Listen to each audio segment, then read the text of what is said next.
There are lots of different types of companies in the world, but startups are their own unique organism. To use the analogy, startups are planes that are being built as they're being flown. They're highly volatile while at the same time being very innovative and game-changing. So what does it take to be an employee in a startup environment, and also what does it take to be an HR professional, an HR leader in a startup company? Let's close the loop on this.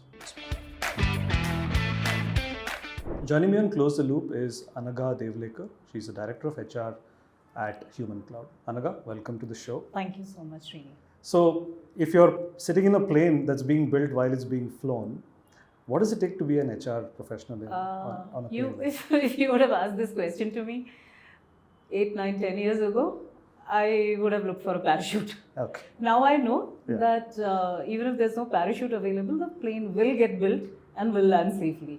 Today I'm more confident of the startup space, and I think the cusp, the generation that's here, it comes from a cusp, right? I mean, they've seen the earlier period where they've worked with larger organizations and now want to do something on their own, wherein they don't want to make the same mistakes or experience the same, cultural or work mistakes that they experience in the larger organization. Right, right. So this environment is so much more friendly, rewarding, and of course comes with a high risk, but there is always that space where you can experiment, grow, make mistakes, come back, correct them. So you have that room now. Right, right. But along with the room, and I think all that you said is true, but it's also a space that I suppose is not for everyone. Because I think you worked for large companies and you've moved from a large org to now working for smaller orgs. Like, what are some of the challenges that are, what's different here as compared to what you faced? And what is the adjustment issues that you face? For me individually, I wouldn't say I faced any specific adjustment issues because this space offered me a lot of flexibility at a time when I needed it in my personal space. Right. So for me, it was not an adjustment. It was a conscious decision to move from a corporate establishment to a startup space. However, over last 10 years that I've been associated with this space, when I look at hiring patterns, when I look at the people who are part of these ecosystems, it's not everyone's cup of tea. You need a very different kind of temperament and a persona to continue in the startup space. Right. A lot of people have to make an adjustment even to the freedom that is available. That's an interesting point. Yeah. They don't have that. You don't quite know sometimes what. Correct. You don't know what to do with it. Right. Okay. And in a corporate environment, you're a lot of times told what to do, or there are processes set out, or there are frameworks designed somewhere. Somebody has defined it, and you navigate within that space. Yeah. And here you are, you bring in that experience, you bring in that knowledge, but you may not necessarily be equipped with the skills to expand it to a very open space. Correct. And then you feel lost. Yes. So it can be very overwhelming for some people. Yeah. Startups also require a lot of dedication in terms of time, effort. Yeah. It's a 24/7 thing. Correct. You get a lot of flexibility, but you will be on calls at 12 o'clock in the night because somebody thinks of something and you need to implement it in the next 2 days, and you want to check it out and you want to voice it, sound it off. If you are too rigid about having a personal life and a professional life and talk of work-life balance and all, it doesn't work. There is no work-life balance here. Okay. So one should come into the startup space if you really love. But do you find that happening? Do you find that most people come in and then they have this shock? It does happen. And then it's like a filter. Either you're in it, you're out. So it happens with people who come up with, say, 10, 15 years of experience. It happens more with them. This generation of youngsters, they are very well, wired to work 24/7. They're on. Yeah. So what happens is, you tell them, okay, let's do a call at 11 o'clock in the night. Kar lete hain. They will not have that hesitation. No.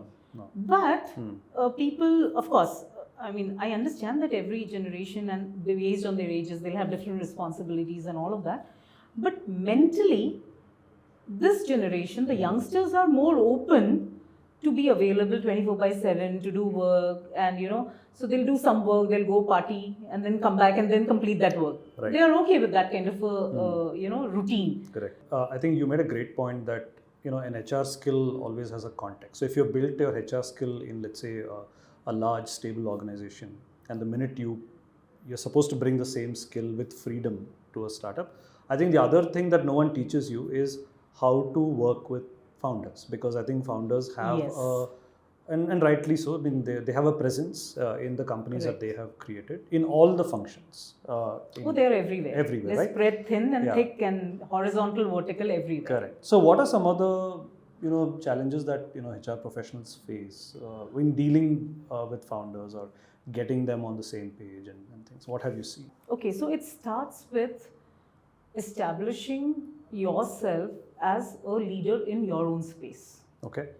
Establishing your credentials, which means you have to display, you have to bring in that knowledge and the customizable aspect to the table. Saying, even if I come from a larger organization, I know how to convert my knowledge and my To what experience works in this to suit this environment. Right. One is that.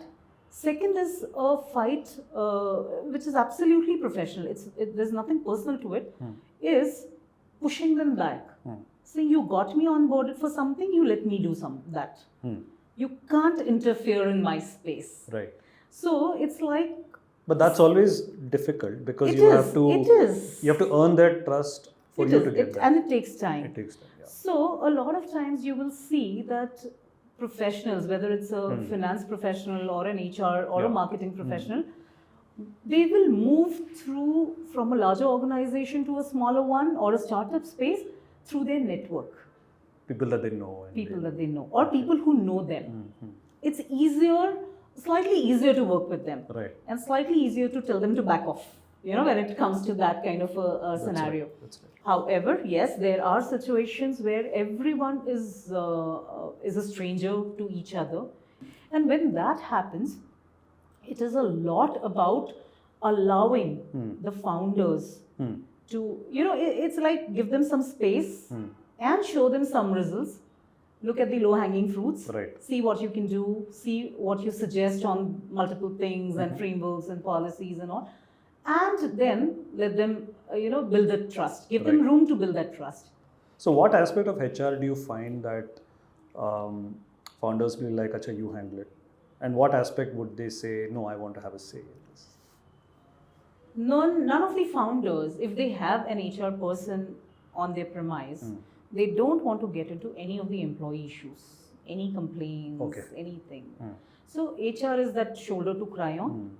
And all crybabies are sent to All crybabies to HR. No, all crybabies are sent to HR saying, "Oh, HR se baat karo," that kind of thing. When it comes to financial decisions, they want to have a say in it. Like comp, Increments, compensations. Yes, of course. What is it that? As an HR person, I may have market data. I may look at various combinations in terms of what remuneration can be offered as a fixed part, what can be as ESOP, this, that, I can work around multiple combinations. But more often, 90% plus times, the CEO or the founder will want to get involved to assess whether that combination works. So I think we as HR professionals also shouldn't take it personally. It's fine. But that offers you an opportunity to learn. Yeah. So next time I'm looking at a combination, I have an inkling into how he or she thinks. Right. And maybe I can customize a better solution or may have more options to offer. Understand. So it's a cycle. It's a cycle. And it's a cycle, it's also psychology. It's a cycle and it's a psychology. Right. And there definitely comes a time where the co-founder and founders and the key people want to hand that off as well. Understood. Now the other interface, of course, one interface is to the founders and to the leadership team, sometimes to the board as well.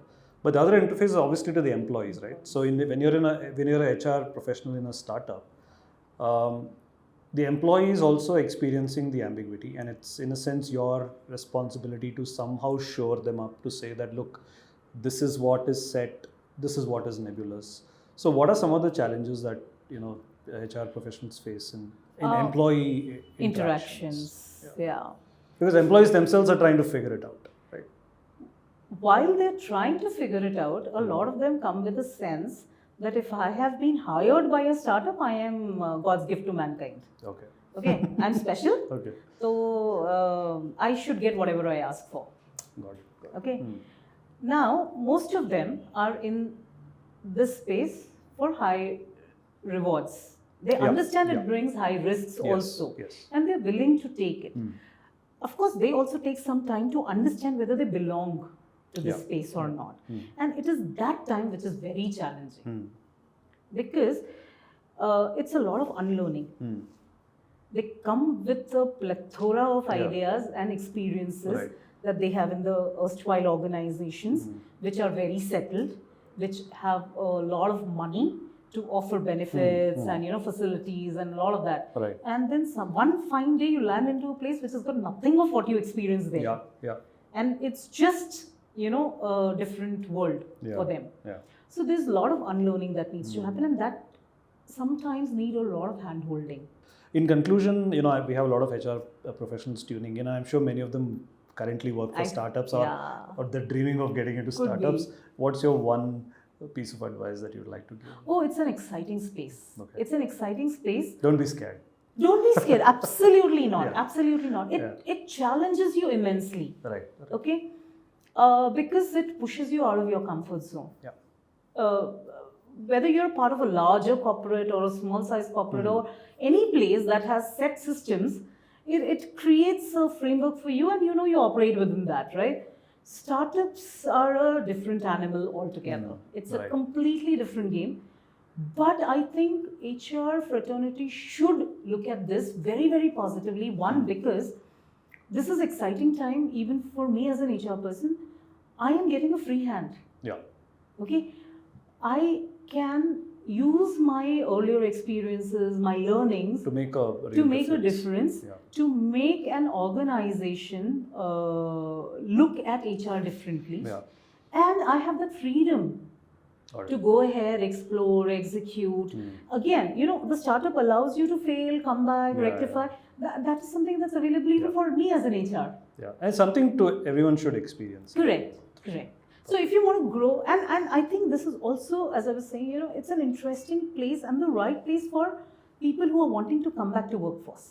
They may have taken break after a certain period, and they may feel that they're disconnected. Okay, because your breaks may not always allow you the freedom to stay connected and stay updated. It's possible.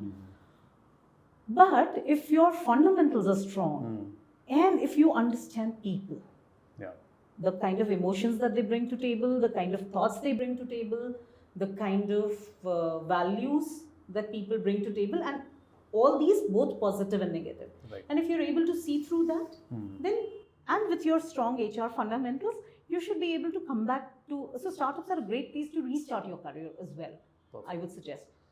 Great. So thanks so much for your views on Close the Loop. Absolutely. And I'm sure our audience will find it, both the HR audience as well as people who work in startups. I'm sure both of them will find it very exciting. Thank you so much. Thank you so much, Srini. It was really a pleasure talking to you.